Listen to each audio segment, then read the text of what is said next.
Well, Mark, things have developed at the club over the last few days. What can you tell us about the current situation as it stands in regards to Dave Challinor taking over? So we're delighted that Dave's agreed to join us. We've agreed terms in terms of his contract, and there are a couple of small things which he's still trying to resolve at Fylde. But to give that the appropriate amount of time to be sorted out, our plan is for him to start work properly on Monday. In the meantime, Tony and Ian will continue to take the team, and Dave will be around with a watching brief. And I think in any circumstances, even if he'd started already for this weekend, he'd probably be watching what was going on and getting involved rather than diving in and making drastic changes. And very much as everyone's acknowledged, the job here is small tweaks of improvement rather than a drastic change. So the job that Tony and Ian have done has given us the opportunity just to sort of slide him in there and watch things for the time being, and then gradually change little bits and bobs as we go along. I know you spoke about this with the media earlier, but there is no doubt over the announcement of Dave Challinor. No, absolutely not. It'd be really embarrassing if I was sitting here talking about it. It would. No, it's absolutely, there are no issues. So the stuff that he's got to sort out with Fylde don't prevent him taking another job.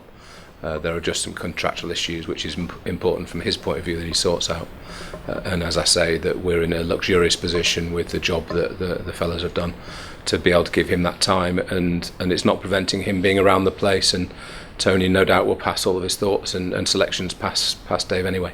And Swain's taking charge this weekend. As I say, it's sort of seamless because he's been doing such a great job that he knows where he needs to be and what he needs to do this weekend. No, exactly, and that's I think I said to him earlier. I feel like the boxing trainer putting him in for an extra couple of rounds because he's done an unbelievable job along with Ian. On Monday they were driving a minibus over the hills back from Accrington together, getting back at midnight and then preparing for a game on Tuesday. I mean, what they've done for this club over the last month has been just incredible, and their commitment and the quality of what they've done as much as anything else.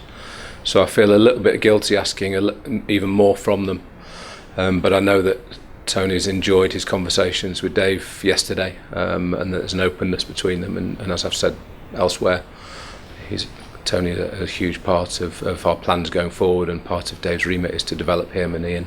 He'll be part of the first team structure under Dave. Oh, absolutely. No, that was anybody that we brought in, that was going to be a condition of what we did, because we identified Tony some time ago as somebody who was a future manager of the club. The question is of the timing, or was of the timing, and whether this was the right time or not.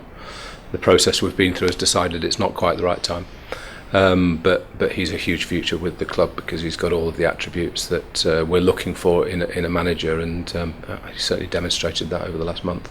And talking about credentials in a manager that you're looking for, Dave Challinor coming in, his track record is hugely impressive, isn't it?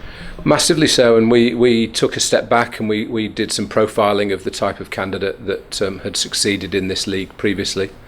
So without boring you with too much details, but 12 of the last 13 managers to get promoted from this league have got a very similar profile. Over 100 games as a manager prior to that appointment. Experience of non-league, experience of promotion as a manager within non-league, over 300 games as a player. And Dave certainly fits that, and I don't think he's ever finished outside of the playoffs as a manager from Colwyn Bay to Fylde.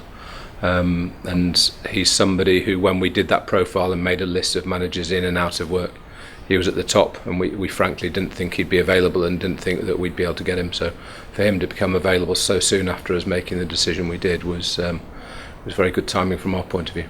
And as you say, he's already met with Tony Sweeney and some of the staff, and you know that the plans are already being formed in terms of how he can make his improvements. No, absolutely, and he keeps saying it's only small tweaks, and what he'll bring to us is a purpose, a vision, and the leadership that we think we require. Because the chairman and myself are very much of the mind that we don't want to be trying to suggest what needs doing on the football side. We want to be led, we want to be told what is required at this level to make us as competitive as possible. And we want that leadership in place, which gives us a purpose, and we think that that's what Dave will do. And it just feels like there is a bit of momentum building. The situation. I know we lost on Tuesday night, but the bond between the players and the fans at Notts County last week, I know particularly impressed Dave, but it just felt good to everybody connected to the club, didn't it? Yeah, no, it was a moment for me at Notts County where I saw the crowd and saw the performance, particularly in the first half, and it was the first time that I felt a genuine confidence in our ability really mount a challenge this season, and it was a game changer from my point of view. And I spoke to Dave afterwards in the build up to making his appointment, and he said that he was as impressed by what he saw off the pitch as he saw on the pitch that day. In other words, that the crowd and the size of the support and the nature of the vocal support on the day blew him away. And I know his son was with him and was equally impressed by it, and very, very excited to get started because of that. So the fans played a big part in attracting him to the club. And you know, with a manager like Dave coming in, exciting times ahead, and it's something where we can really start bedding down a plan and a vision and a route to where we want to take this football club again. No, I think that's really important, and with no disrespect whatsoever to previous incumbents here, the importance from our point of view, and I know the chairman's, this is a crucial period of time for the chairman to convince him that we're making progress across the club because of the level of his investment already. And we felt that we lacked maybe a vision and a strategy and a purpose on the football side so far. And we've got somebody coming in who's already proven that he can help build a club, because when he started with Fylde, with no disrespect to them, they were playing on a field with a shed essentially, and they've built a club around the work that he's done. And he's been integral to that and growing the youth side as well. And so he's used to that, used to building things and used to creating a vision and a style of play and a philosophy. And that's very much what we believe we need here, so that we can communicate it to everybody and that we can measure our progress against that strategy really. So that's very much what we want to get, where we want to get to on the football side, and we feel maybe that's been slightly lacking so far. But hopefully that is now in place with Dave and with Tony, and it could be really exciting times ahead. And ulterior motive, I'm no for the weekend, because last time we played, in fact the only time we've played Yeovil Town in the FA Cup, Andy Sweeney got a hat-trick.